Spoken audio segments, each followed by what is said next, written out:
Hi students. So till now we have completed the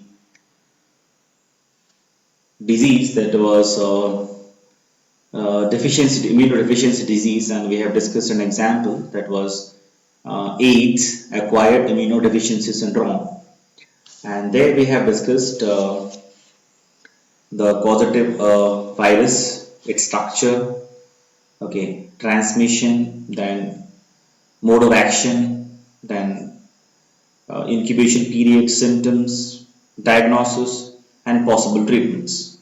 Right. Now, move on and we'll discuss the other topics. So let's start. तो अभी तक हमने ads के बारे में discuss किया है. सो एड्स क्या है? AIDS is a disease which is also known as, it's a type of disease which is known as immunodeficiency disease, right? तो इसमें इम्यूनिटी जो होता है, वो कैपेसिटी जो होता है हमारे इम्यून सिस्टम का, वो घट जाता है because of some reason. Maybe in this case what we have discussed, that the B cells and the T cells count, the normal count of B cells, especially the T cells, decreases. Okay, and it causes the deficiency or immunodeficiency, precisely if I say. And because of that, the patient is susceptible to a lot of different types of infections which can ultimately lead to death. Right? तो हमने discuss किया था ads के बारे में properly. Now AIDS and related, if we compare AIDS with the SCID, that is severe, we have just discussed in the last class, that severe combined immunodeficiency disease and AIDS. So what is the basic difference between these two? Let us discuss. SCID, that is combined immunodeficiency, severe combined immunodeficiency, इसमें क्या होगा? It is a genetic disorder. हमने discuss किया था ना, it's a genetic disorder. AIDS क्या genetic disorder है? No, it is caused by human immunodeficiency virus. HIV एक वायरस है, इसके लिए एड्स होता है. लेकिन एससीआईडी क्या है? It can cause, it is the cause of the SCID is genetic, it's a genetic disorder. ठीक है. Now the individuals are born without T cells and B cells. देखो, दोनों कंडीशन अलग है लेकिन इफेक्ट लगभग सेम होता है. एससीआईडी में क्या होता है? सीवियर कंबाइंड इम्यूनोडेफिशिएंसी में क्या होता है कि जो पेशेंट है वो बेसिकली शुरू से, जन्म से ही, since they born, what happens, the T cells and B cells, which are the most important cells in the entire immune system of our body, they will born without those cells. तो शुरू से उनके पास ये cells, T cells and B cells नहीं होते हैं. ठीक है. तो इसीलिए इनका जो इम्यूनिटी पावर है, इम्यूनिटी सिस्टम है, वो बहुत उसमें डेफिशिएंसी होता है. और एड्स क्या है? ये किसी एक वायरस के अटैक के लिए, मतलब कोई एक वायरस होता है जिसका नाम है एचआईवी, स्पेशल वायरस होता है, इसको हम कहते हैं ह्यूमन इम्यूनोडेफिशिएंसी वायरस. ये जब किसी पेशेंट के या किसी इंडिविजुअल के बॉडी के अंदर चला जाता है, there are some modes of transmission we have already discussed. तो फिर ये क्या करेगा? तब जाके ये बॉडी के अंदर क्या करता है, जो हमारे हेल्पर टी सेल्स है उसको किल कर देता है, उसका नंबर जो है वो घटा देता है. नॉर्मल जो नंबर है, उसका काउंट है, उससे कम हो जाता है. ठीक है. तो कंडीशन वही आ रहा है. एससीआईडी में भी T cells and B cells, और एड्स में भी टी सेल्स, और फाइनली टी सेल्स अगर नहीं रहेगा तो बी सेल्स भी का इफेक्ट हो जाएगा. बी सेल्स अपना काम नहीं कर सकता, क्योंकि बी सेल्स का जो फंक्शनिंग है, it is controlled by the T cell. तो अगर टी सेल ही नहीं रहेगा तो बी सेल का फंक्शनिंग भी ठीक से नहीं होगा. तो एक केस है एससीआईडी जिसमें ये बी सेल और टी सेल शुरू से ही नहीं होता है इंडिविजुअल के बॉडी में, और दूसरा केस है एड्स जिसमें कि एक वायरस बॉडी के अंदर आ जाता है, और it is after that it is killing the helper T cells and ultimately it lowers the normal count. ठीक है. तो दोनों में ये बेसिक डिफरेंस है. और क्या डिफरेंस हम बात कर सकते हैं? देखो, एससीआईडी जो डिसऑर्डर है, ये डिजीज है, it's found in newborn children. मतलब हमने बताया ना कि जन्म से ही होता है, मतलब एक नए जो बच्चा जो एकदम नया जन्म लिया है, उसमें भी हमें ये प्रॉब्लम जो है दिख सकता है. लेकिन एड्स जो है ये जन्म से नहीं होता है. ये जब तक वो वायरस इंडिविजुअल के बॉडी के अंदर नहीं चला जाएगा तब तक ये प्रॉब्लम नहीं आएगा. तो these are the three basic differences between SCID and AIDS. So if you want to write, you can write that. Next, next will talk about the organ transplantation. ये बहुत जरूरी है थोड़ा बात करना, क्योंकि हम जब इम्यूनिटी के बारे में बात कर रहे हैं तो हमें ये बात करना पड़ेगा। ऑर्गन ट्रांसप्लांटेशन और इम्यूनोसप्रेसेंट्स क्या होता है?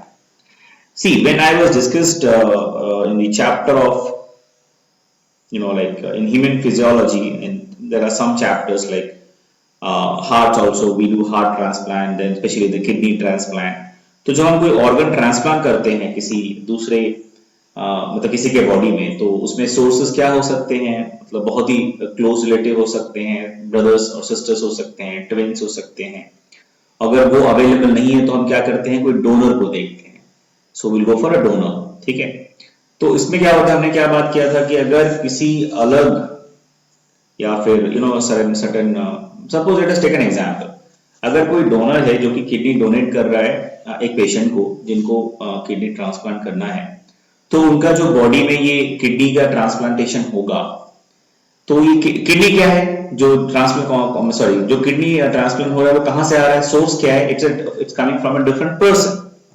तो उनका बॉडी का जो फिजियोलॉजी है, उनका ब्लड ग्रुप, सब कुछ जो है पहले वो मैच करा जाता है, वो देखा जाता है, फिर जगह ट्रांसप्लांट होता है। लेकिन फिर भी हमारा बॉडी मतलब जो पेशेंट का बॉडी है वो क्या करेगा? वो जो ट्रांसप्लांटेड किडनी है उसे फॉरेन बॉडी मानेगा और क्या करेगा? उसको अटैक करेगा, उसको डिस्ट्रॉय करने की कोशिश करेगा, ठीक है। तो ये सबसे बड़ा मेजर प्रॉब्लम जो है हमें ये ट्रांसप्लांटेशन में ये दिखता है। तो इसको हम ठीक कैसे कर सकते हैं?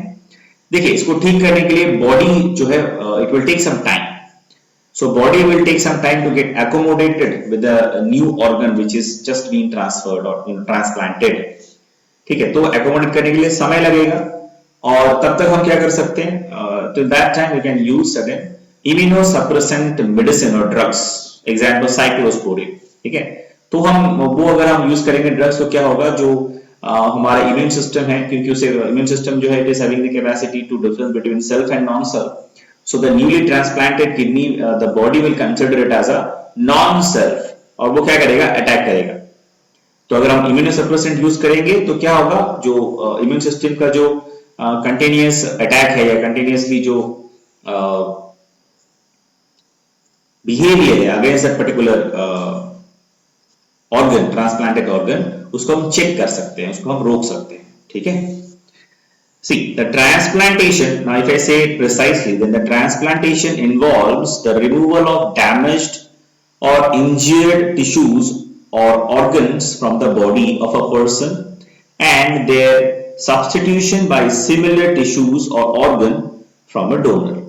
ठीक है, वही हमने बात किया कि कोई ट्रांसप्लांटेशन में होता क्या है कि हम जो डैमेज पार्ट है या कुछ एक प्रॉब्लमेटिक इंज्योर्ड पार्ट है बॉडी का, टिश्यू हो सकता है, ऑर्गन हो सकता है, उसको हम रिमूव करते हैं और उसको हम रिप्लेस करते हैं किससे? नए पार्ट से या ऑर्गन से, जो कि किसी डोनर से हमें मिलता है, ठीक है।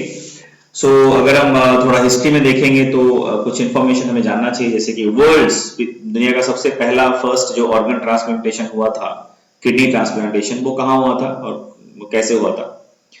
It was done by David Hume and Joseph Kelly at the Peter Brigham hospital in Boston in 1954, ठीक है। सो 1954 में Peter Brigham hospital Boston US में है, यहाँ पे ये फर्स्ट जो किडनी ट्रांसप्लांटेशन है ये पहली बार सक्सेसफुली हुआ, that is in 1954। And in India, अगर इंडिया में देखेंगे तो सबसे पहले कब हुआ, कहाँ पे हुआ? It was the date, it was 1 December 1971 at the Christian Medical College Vellore, Tamil Nadu, CMC Vellore, okay. So that this transplantation happened for the first time in India, ठीक है। अब देखो, ऑर्गन जो हम ट्रांसप्लांट करते हैं बेसिकली मेडिकल हमारे टेक्नोलॉजी को यूज करके, बेसिकली वो क्या क्या है? नॉर्मली वो जो होता है आपका बोन मैरो ट्रांसप्लांट हम लोग करते हैं, लंग्स करते हैं, हार्ट होता है ट्रांसफर, लिवर, कॉर्निया, हमारे आंख में जो कॉर्निया होता है उसको भी हम ट्रांसप्लांट कर सकते हैं, देन ऑल्सो किडनीज, ठीक है। सो देयर आर, ऐसा नहीं कि जितने भी बॉडी पार्ट्स हमारे हैं सबको हम ट्रांसप्लांट कर सकते हैं, ऐसा नहीं है। हम कुछ अभी तक हमारे पास जो टेक्नोलॉजीज है उसमें हम जो मैंने एग्जांपल दिया, यही सारा जो बॉडी के पार्ट्स है, ऑर्गन्स है, हम उसको ट्रांसप्लांट करते हैं, ठीक है ना।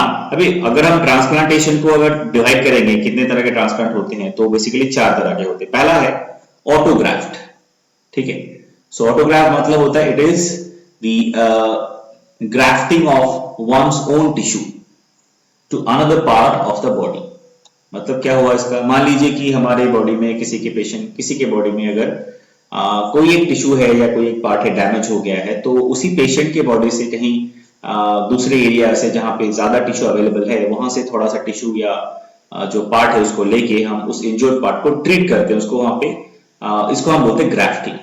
मतलब पेशेंट के बॉडी से ही लेके पेशेंट के बॉडी में हम इसको यूज करते हैं उसको ट्रीटमेंट के लिए, इसको बोलते हैं ऑटोग्राफ्ट। ठीक है, autographed.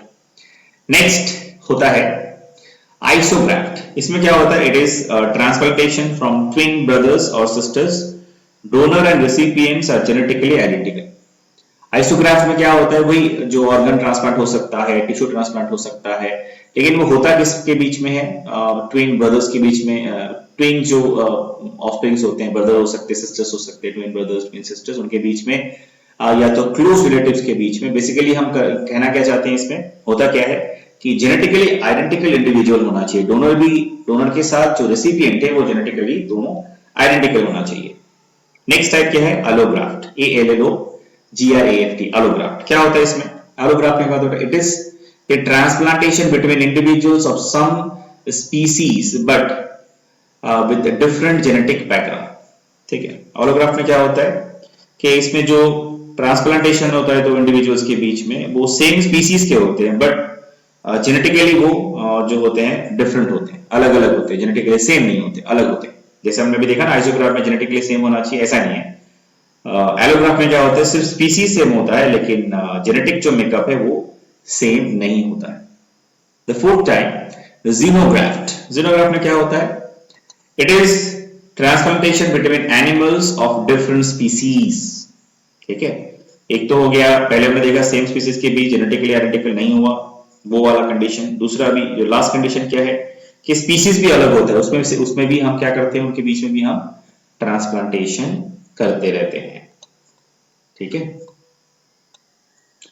now transplantation may result in the rejection of the transplanted organ। जो हमने पहले भी देखा कि किसी और डोनर के बॉडी से अगर किडनी ट्रांसप्लांट होता है हमारे जो भी पेशेंट है उनके बॉडी में, तो होता क्या है कि पेशेंट का बॉडी का जो इम्यून सिस्टम है वो जो नया ट्रांसप्लांटेड किडनी है उसको रिजेक्ट कर देता है। क्यों रिजेक्ट करता है, because the immune system only understands it as and consider and identify it as a non cell, उसके बॉडी का पार्ट उसको वो नहीं मानता, मतलब उसको as when it identify when actually it interact with that particular organ, so it find itself as non self। ठीक है, सेल्फ वाला जो पार्ट है उसको वो कंसिडर नहीं करता। ठीक है, नाउ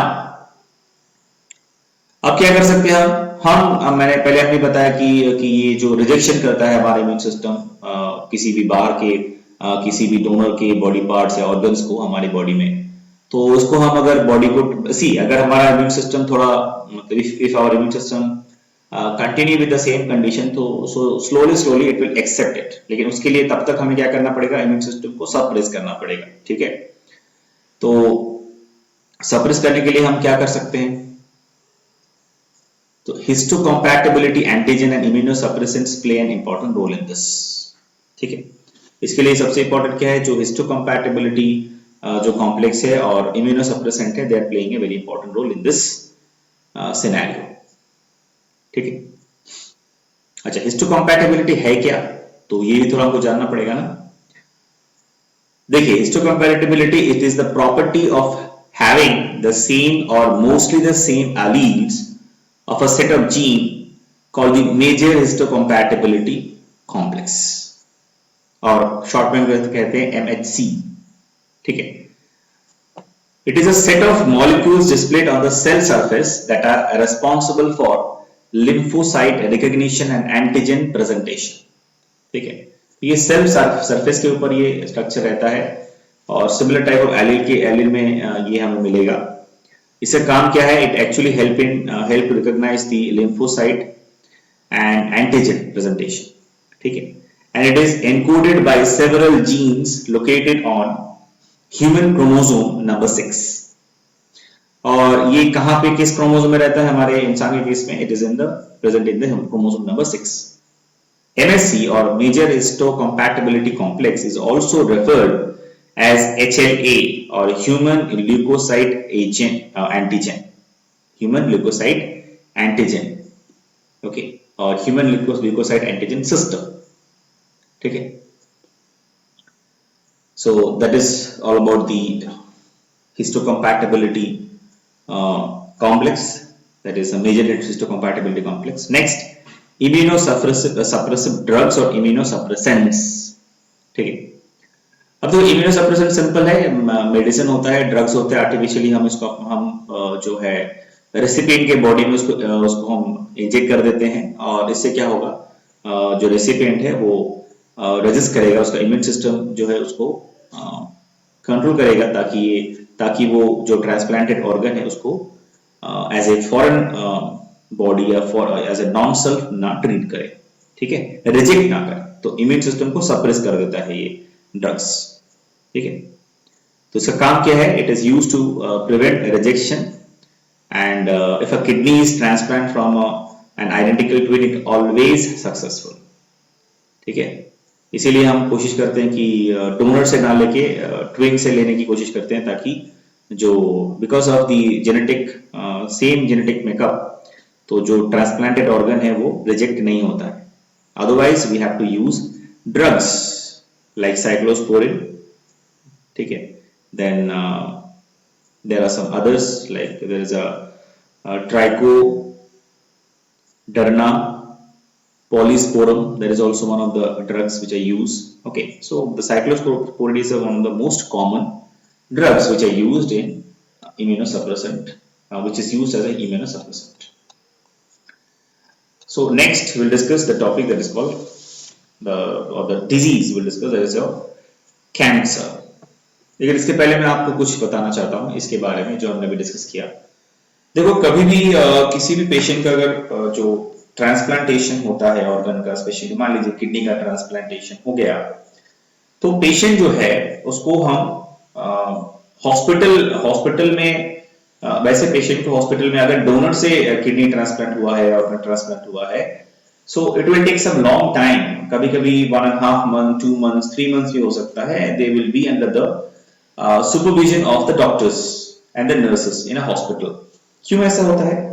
देखिए, पहला तो है कि हम इम्यूनोसप्रेसेंट जब पेशेंट को देंगे तो उसका एक साइड इफेक्ट भी होता है। क्या साइड इफेक्ट है कि अगर आप इम्यून सिस्टम को सप्रेस कर दोगे, if you suppress the immune system, if you are not allowing the immune system to work properly, तो फिर क्या होगा, पेशेंट को इन्फेक्शन होने के चांसेस ज्यादा हो जाएंगे ना, तो फिर इन्फेक्शन से भी तो पेशेंट को सेव करना है। इसीलिए जो ट्रांसप्लांटेशन जिनमें होता है पेशेंट्स में, उनको हॉस्पिटलाइज करके काफी दिनों तक रखा जाता है ऑब्जर्वेशन में, और ये देखा जाता है कि जो साइक्लोस्पोरिन जैसे ड्रग्स है, इम्यूनोसप्रेसेंट्स ड्रग्स हैं, उसका डोजेस भी धीरे धीरे कम किया जाता है, और जो जब तक इम्यून सिस्टम उस पर्टिकुलर रेसिपिएंट का न्यू ट्रांसप्लांटेड जो ऑर्गन है उसको एक्सेप्ट नहीं करता, तब तक उन्हें हॉस्पिटल में ऑब्जर्वेशन में रखा जाता है। So that is very important, you need to know, ठीक है। ऐसा नहीं है कि बस ट्रांसप्लांट किया और 7 दिन में छुट्टी हो गया और घर चले गए, ऐसा नहीं, ठीक है ना। अब देखो, साइक्लोस्पोरिन यूज करने के बहुत सारे नुकसान भी, अभी मैंने पिछले क्लास में बताया था कि it can also leads to cancer भी हो सकता है इससे, ठीक है। चलिए, तो next disease will discuss, and this is the last topic of before your next mega test. So let us discuss what is cancer. Cancer है क्या? सबसे पहले तो आपको ये जानना पड़ेगा। See, cancer is an abnormal and uncontrolled division of cells known as cancer cells, and that invade and destroy the surrounding tissues. ठीक है? तो होता क्या है cancer? It's an abnormal and uncontrolled division of cells, also known as cancer cells. थोड़ा इसको समझते हैं। देखिए, 2 तरह के सेल्स होते हैं, एक होता है कैंसर सेल, दूसरा होता है नॉर्मल सेल। कैंसर सेल क्या है, अभी हमने देखा, अभी बताया ना कि अनकंट्रोल्ड ग्रोथ करेगा जो, और अनकंट्रोल्ड एबनॉर्मल एंड अनकंट्रोल्ड जो डिवीजन करेगा सेल्स, उसको हम बोलेंगे कैंसर सेल, अपना नंबर को इंक्रीज करेगा। नॉर्मल सेल मतलब it will B divided in a regulated manner, मतलब जितना जरूरी है डिवीजन का उतना ही डिवाइड करेगा, जरूरत से ज्यादा डिवाइड करके अपना नंबर इंक्रीज नहीं करेगा। नॉर्मल सेल का ये कैरेक्टरिस्टिक फीचर है। अच्छा, कैंसर सेल का लाइफ स्पैन कैसा है? उसका लाइफ स्पैन डिफाइन नहीं है, ठीक है। लेकिन नॉर्मल सेल का क्या है, लाइफ स्पैन एक डेफिनेट लाइफ स्पैन है, उसके बाद नॉर्मल सेल जो होता है वो उसका वो डेड हो जाता है, डेथ हो जाता है उसका, ठीक है। अच्छा, cancer cell do not respond to control mechanism and do not show contact inhibition. देखो कॉन्टैक्ट इनहिबिशन जो होता है ना, ये it is a property of normal cell, जो कि एक दूसरे मतलब कॉन्टैक्ट इनहिबिशन जो है ये एक प्रॉपर्टी है जो हमें नॉर्मल सेल में मिलता है, ठीक है। And due to this property, this normal cell they contact with each other and inhibit their uncontrolled growth. थोड़ा इसको समझना पड़ेगा आपको। कॉन्टैक्ट इनहिबिशन मतलब जो एक नॉर्मल सेल है, थोड़ा सा देख लेते हैं यहाँ पे। मान लीजिए ये एक नॉर्मल सेल है और इसी के साथ दूसरा एक नॉर्मल सेल है, ठीक है। और जो नॉर्मल सेल्स होते हैं वो उनमें कॉन्टैक्ट इनहिबिशन जो प्रॉपर्टी है वो रहता है, ठीक है। इससे क्या होगा, जब एक सेल के साथ दूसरा cell when the one cell will come in contact with the other cell, then because of the contact inhibition property, because they are in contact, एक दूसरे के साथ जब कांटेक्ट में आ जाएंगे तो उन्हें पता चल जाएगा कि इसके बाद हमें और डिवाइड करना है कि नहीं करना है, तो देयर इज ए कंट्रोल, ठीक है। लेकिन कैंसर जो सेल होता है या कैंसर जो सेल होता है उनमें ये property, they lost this property of contact inhibition. वो एक दूसरे सेल के साथ कांटेक्ट में आने के बाद भी, ठीक है, they do not understand and they do not they are not able to stop the growth or the division। तो उनका जो ग्रोथ होता है या डिवीजन होता है वो अनकंट्रोल्ड होता है। सो दे हैव, सो सबसे पहले आपको ये जानना है कि all the normal cells in our body they have a special type of property which is known as contact inhibition, and because of that they have a regulated division and growth. But the cancer cell, they do not have that, actually they lost that property of contact inhibition, and because of that they grow in an uncontrolled manner, okay, or abnormal manner. So that is the main difference, okay. Now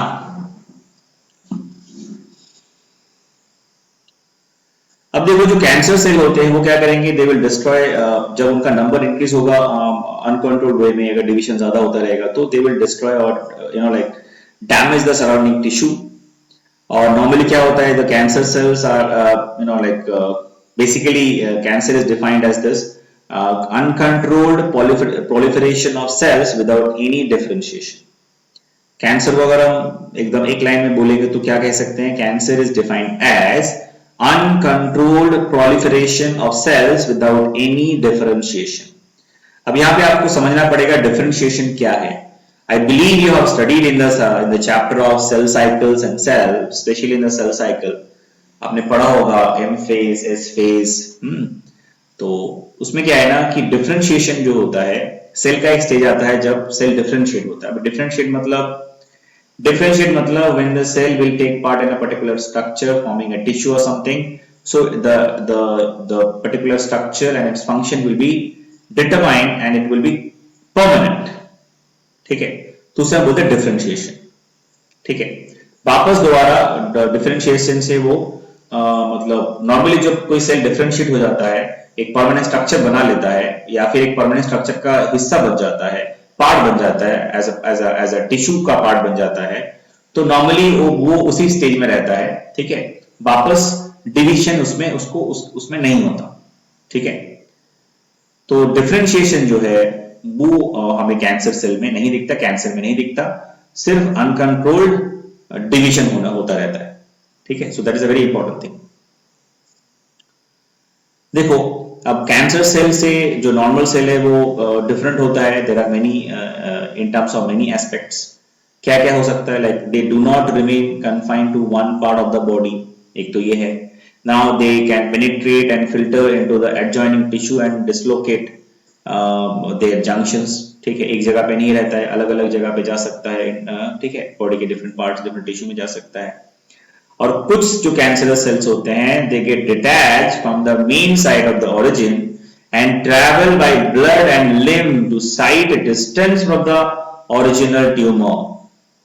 कुछ जो cancerous cell होते हैं वो और भी dangerous होते हैं, वो ब्लड के साथ, लिम्ब के साथ, बॉडी के जो दूसरे पार्ट्स हैं, जो कि मेन ट्यूमर जहां पे हुआ है उससे काफी दूर, दूसरे दूर दूर के पार्ट्स जो बॉडी में हमारे हैं, उस पर्टिकुलर सोर्स से ट्यूमर से वहां भी चले जाते हैं, वहां पे जाके फिर से दूसरे सेल्स को नॉर्मल सेल को इन्फ्लुएंस करके वहां पे भी ट्यूमर डेवलप करते हैं, या कैंसरस जो ग्रोथ है, जो अनकंट्रोल ग्रोथ है सेल्स का, वो भी वहां पे स्टिमुलेट कर देता है। ठीक है, और इसी को कहते हैं मेटास्टेसिस।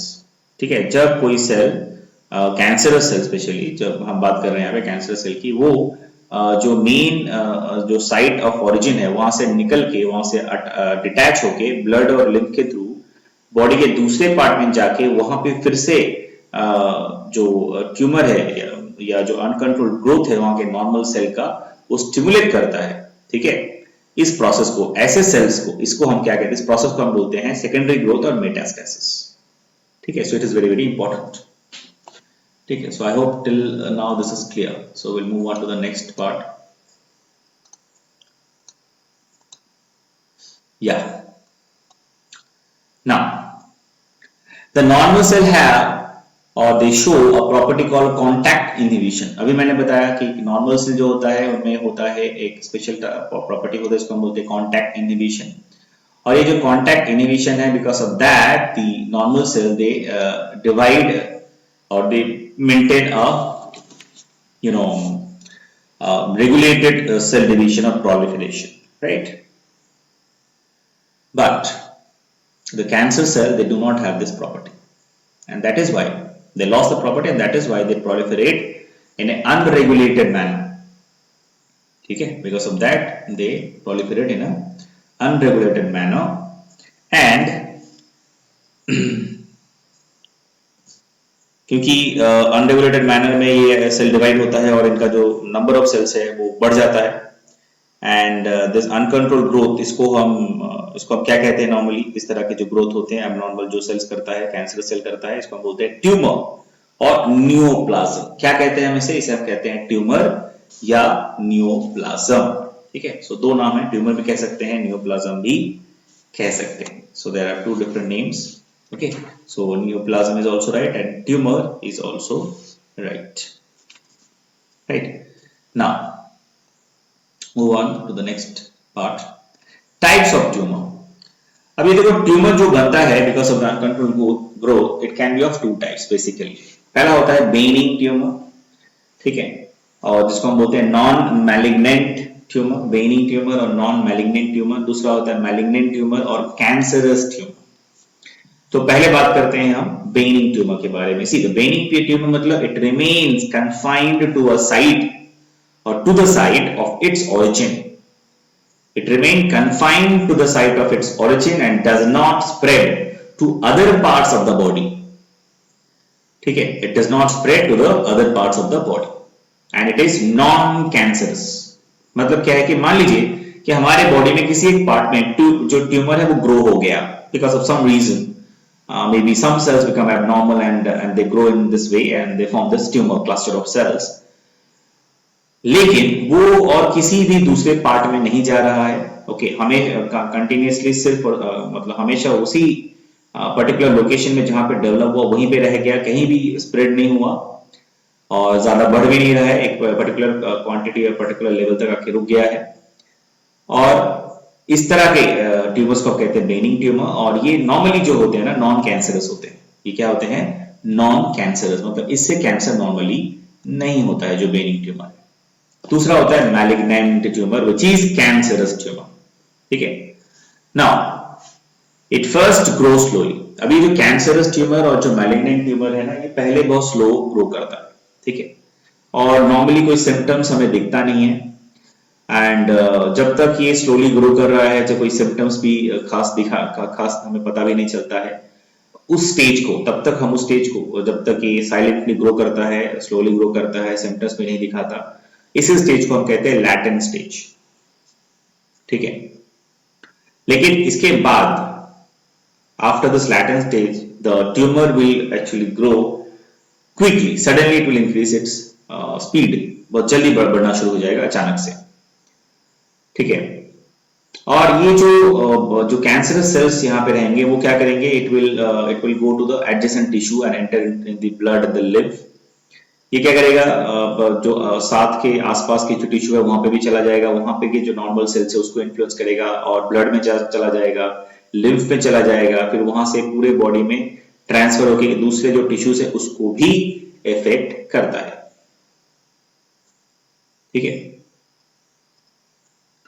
और ये जो बॉडी फ्लूइड्स को यूज करके, बॉडी फ्लूइड्स के with the help of the body fluids like the lymph and the blood, it actually travel or it transported to different parts of the body, and there it actually start or stimulate the normal cell to grow in their numbers.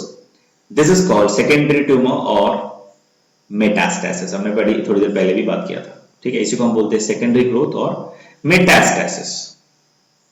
ठीक है, so that is the two type of tumor that we need to know. Next we'll talk about the properties of the cancer cell. अब देखो, जैसे हमने normal cell का property देखा ना, तो वैसे ही क्या होता है, जो हमारा जो हम जो बात करें ना कैंसर सेल्स की या एबनॉर्मल सेल की, उसके भी कुछ प्रॉपर्टीज होते हैं। ठीक है, तो उसको देख के हम पता कर सकते हैं, या मतलब बेसिकली हमें ये जानना चाहिए कि प्रॉपर्टीज क्या है वो जो कैंसर सेल के, उसके बारे में जानते हैं। पहला क्या है, it is having uncontrolled proliferative ability. ये क्या कर सकता है ना, ये अनकंट्रोल तरीके से कंटिन्यूअसली डिवाइड करके अपना नंबर इंक्रीज कर सकता है। ये पहला ऐसा क्वालिटी है। दूसरा, extra cellular growth factors are not required. और सबसे इंपॉर्टेंट क्या है ना, ये इसके जैसे नॉर्मल सेल के लिए उसके ग्रोथ के लिए हमें क्या मतलब एक नॉर्मल एक प्रॉपर एनवायरनमेंट होना चाहिए, जो फैक्टर्स है वो भी इंपॉर्टेंट होता है।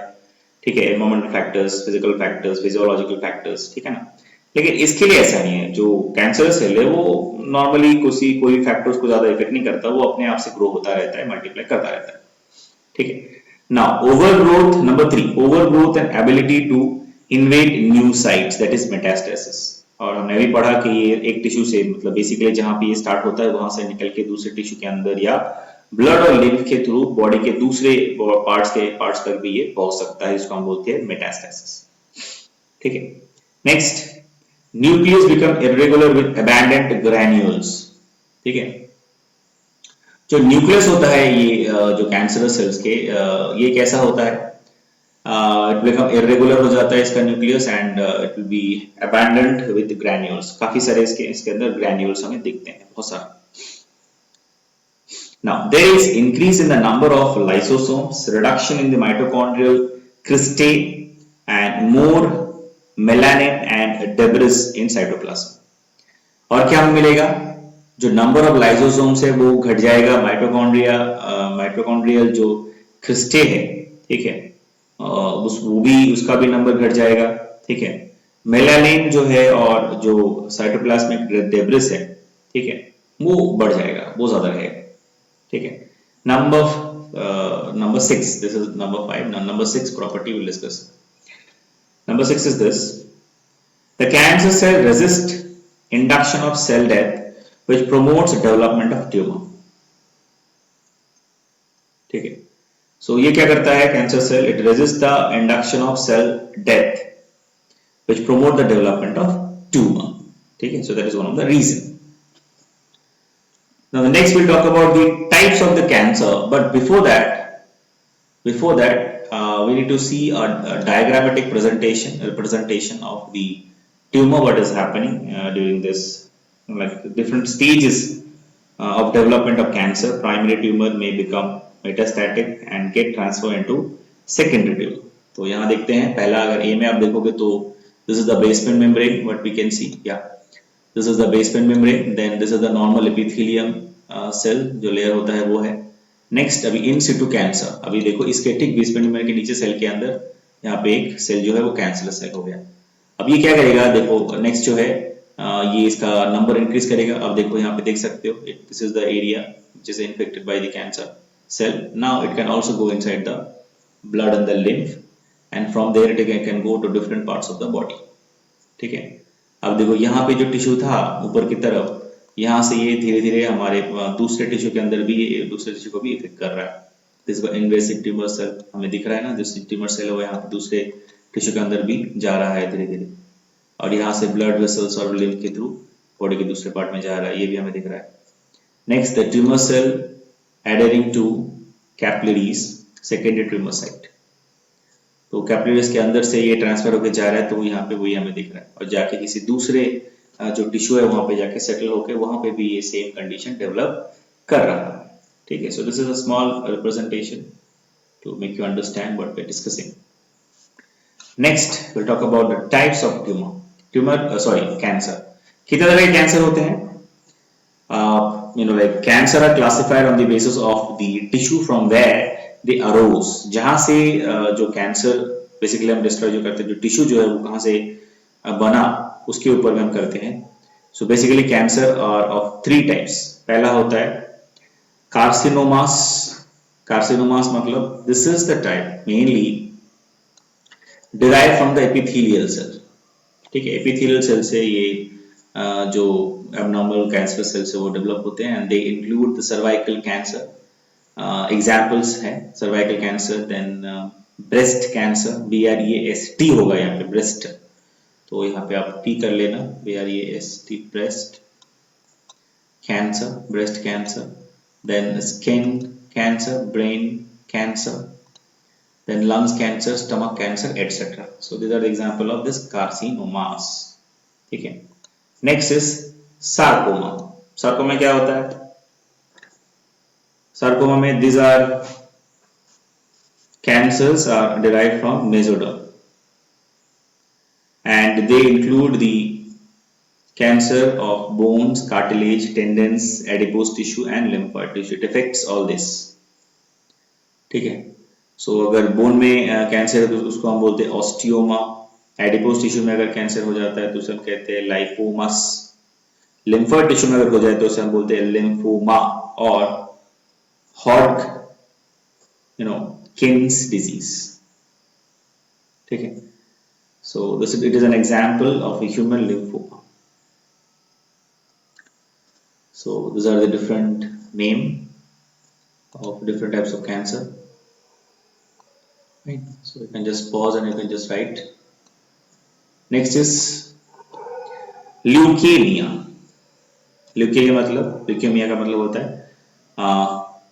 these are characterized by abnormal increase of white blood corpuscles count due to their increased formation in the bone marrow, ठीक है।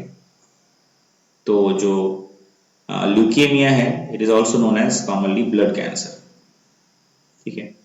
तो होता क्या इसमें कि जो abnormal increase white blood cell corpuscles का है that we can see, okay. Now cancer of muscle tissue is known as myoma and cancer of glial cells of central nervous system is called glioma, okay। So these are the different types of name of different cancer in different cases, right? Now we'll talk about the causes of cancer। अब cancer होता क्यों, हमने types के बारे में पढ़ा, cancer क्या है हमने वो भी देखा। अभी हम बात करेंगे कि कारण क्या है, कैंसर होने के कारण क्या क्या हो सकते हैं, बेसिकली हम वो डिस्कस करेंगे।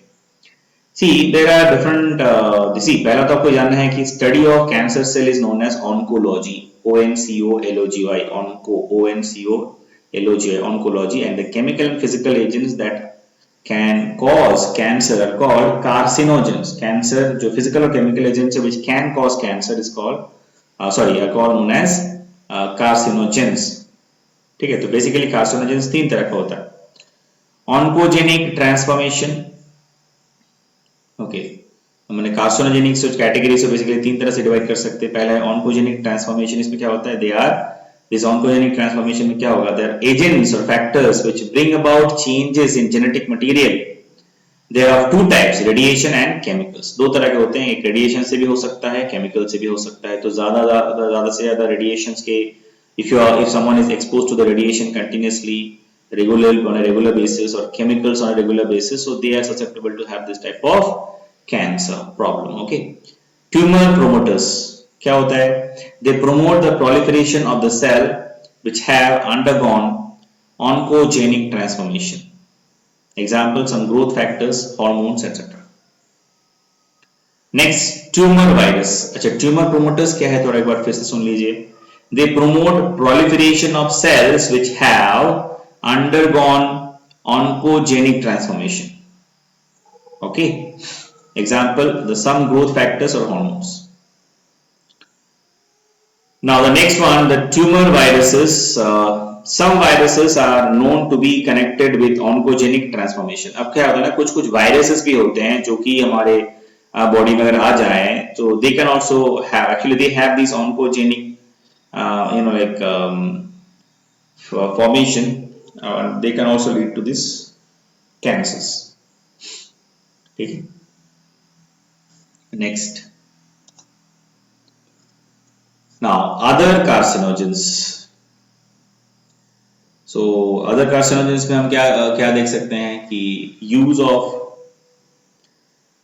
कंगरी. ठीक है, मतलब ये तो हमने देखा कि नॉर्मली क्या क्या कारण है कैंसर के, उसके बाद कुछ और भी एक्स्ट्रा दूसरे कारण भी हो सकते हैं, जैसे यूज ऑफ कंगरी. कंगरी क्या है ना, it's an earthen pot containing burning coal. Kangri जो होता है बेसिकली एक अर्दन पॉट होता है, मिट्टी का बना होता है, और जिसके अंदर जो कोल होता है वो मतलब बर्निंग कोल उसके अंदर डाल देते हैं.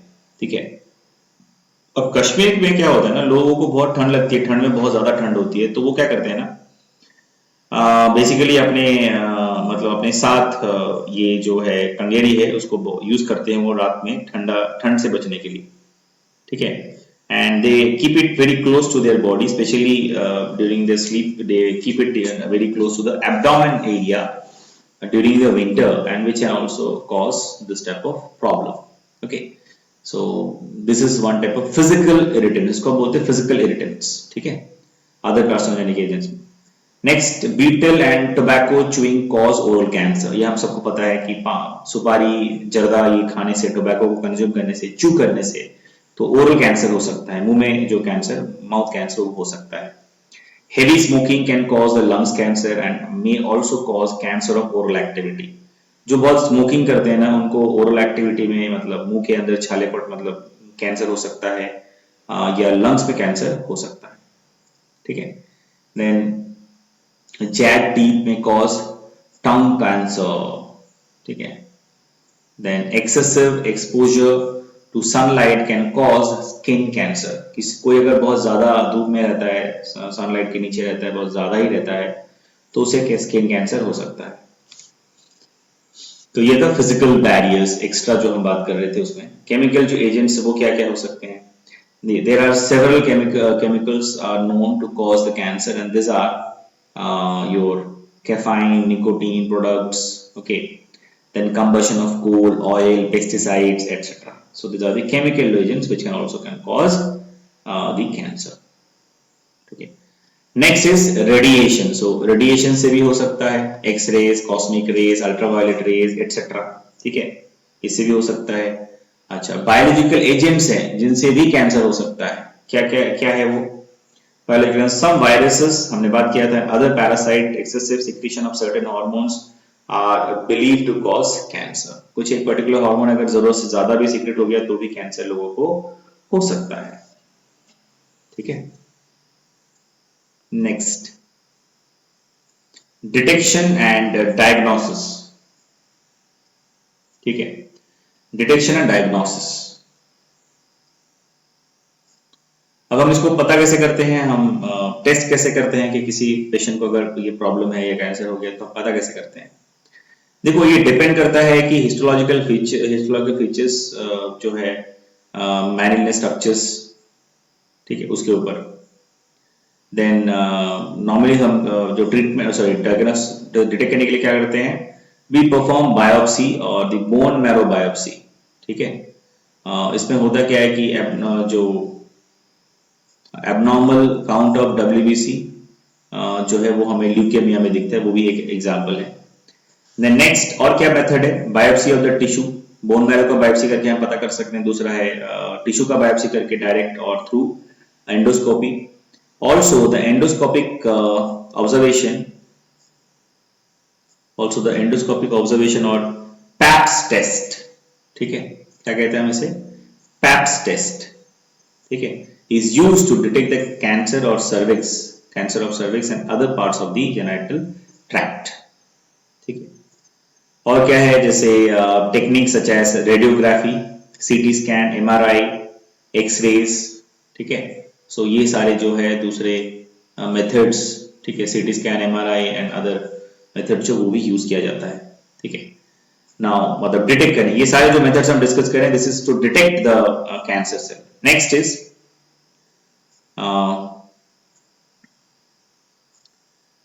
next there is a technique of molecular biology can be applied to detect the genes in the individual। तो जेनेटिक लेवल पे भी हम स्टडी करके देख सकते हैं। that mammography, mammography, mammography is a radiographic examination of breast of possible cancers।